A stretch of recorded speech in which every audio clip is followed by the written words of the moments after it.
एक नाबालिग लड़की जिसके साथ उसके पिता और भाई ने लगातार 7 साल तक रेप किया।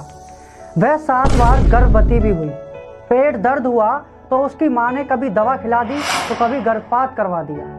नमस्कार दोस्तों, आज मैं जो कहानी सुनाने जा रहा हूँ वो किसी फिल्म की स्क्रिप्ट नहीं है, बल्कि असल जिंदगी की कहानी है। उत्तर प्रदेश की रहने वाली एक लड़की जिसने हाल ही में 12 दिन पहले एक बच्चे को जन्म दिया है और उस बच्चे के बाप इस लड़की के ही भाई और पिता हैं।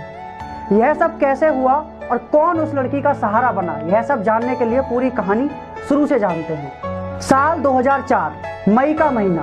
अब तक लड़की अपनी नानी के घर पर रहकर पढ़ाई करती थी, लेकिन इस साल 10वीं की परीक्षा देकर वह अपने घर वापस आई। उसके माता पिता ने नया घर लिया था। गृह प्रवेश हुआ। परिवार में लड़की के माता पिता और 2 भाई थे। कुछ दिन सब बढ़िया चलता रहा। लड़की इतने सालों बाद अपने घर आई थी, सब काफी खुश थे। एक दिन पिता ने बेटी से कहा, तुम्हारे ऊपर एक बुरा साया है जो मुझे परेशान करता है। वह कहता है कि मैं तुम्हारे साथ संपर्क बनाऊंगा तभी वो तुम्हें छोड़ेगा।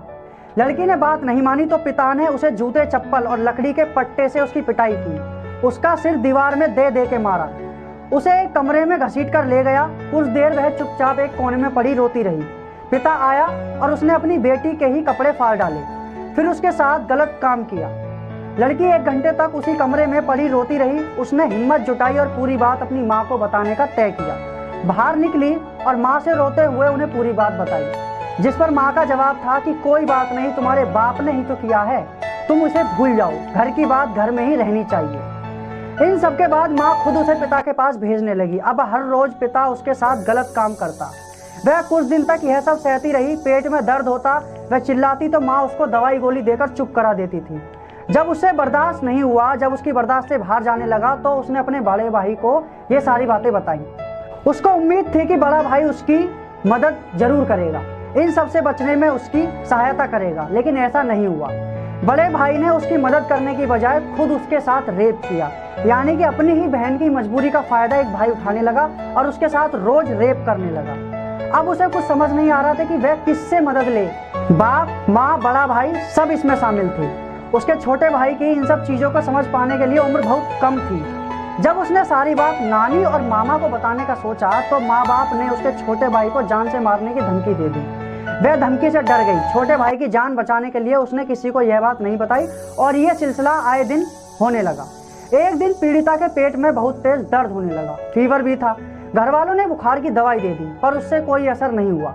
उसका दर्द बढ़ने लगा, उल्टियां शुरू हो गईं। जांच हुई तो पता चला कि नाबालिग गर्भवती है। जब यह बात उसके पिता को पता चली तो उसने पीड़िता को दवाई खिला दी, जिससे उसका गर्भ खत्म हो गया। लेकिन पिता और भाई ने उसका रेप करना बंद नहीं किया। इसके बाद 2009 और 2011 के बीच पीड़िता 6 बार प्रेग्नेंट हुई। 4 बार तो जैसे तैसे दवा खिलाकर उसका गर्भपात खत्म कर दिया, लेकिन 2 बार जब दवा से काम नहीं हुआ तो उसके पिता ने जबरदस्ती डॉक्टर के पास ले जाकर गर्भपात करवा दिया। इतनी बार गर्भपात के बाद अब पीड़िता की तबीयत बहुत खराब होने लगी। उसके पेट में सूजन हो गई।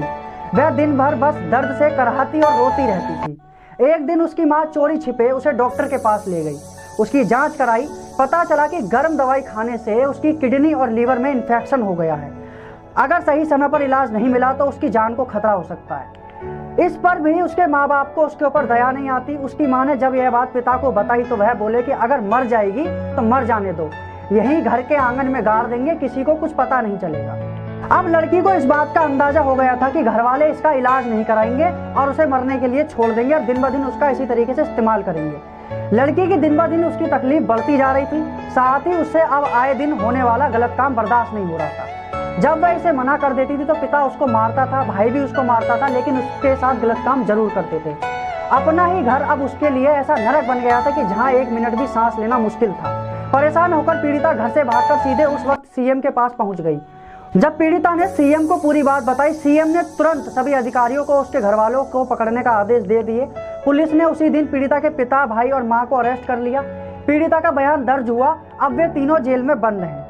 पीड़िता के परिवार वालों को सजा तो मिल गई, लेकिन अब उसका कोई सहारा नहीं था। एक छोटा भाई था जिसे रिश्तेदार अपने साथ ले गए, पर पीड़िता को कोई भी ले जाने के लिए तैयार नहीं हुआ। उसने गलत के खिलाफ आवाज उठाई तो रिश्तेदारों ने कहा कि तुमने हमारी नाक कटवा दी, फिर जब उसका किसी ने भी साथ नहीं दिया तो उसका सहारा लखनऊ के एक रेप पीड़िताओं के संस्थान ने दिया। फिलहाल वो बालिका उसी संस्थान में मौजूद है। कहानी को सुनाने का उद्देश्य किसी की भावना को ठेस पहुंचाना नहीं था, लेकिन एक लड़की को अपने पिता से उम्मीद होती है कि वो उसे पालेगा और भाई से उम्मीद करती है कि वो उसकी रक्षा करेगा। लेकिन जब एक बेटी और बहन पर एक बाप और भाई ही हवस के नरबक्षी बनकर टूट जाएं तो फिर क्या होगा? ये सवाल महज एक सवाल बनकर रह गया है। रेप, बलात्कार, शारीरिक शोषण ऐसी घटनाएं हैं जिसमें लड़की की कोई भी गलती नहीं होती, फिर भी समाज उसी से घृणा करने लगता है। इस घटना ने यह साबित कर दिया है कि पहले बेटियों को बाहर भेजने में डर लगता था, लेकिन अब बेटी के साथ घर में क्या हो जाए इसका किसी को कुछ पता नहीं। इसी के साथ मैं आपसे विदा लेता हूँ। नमस्कार।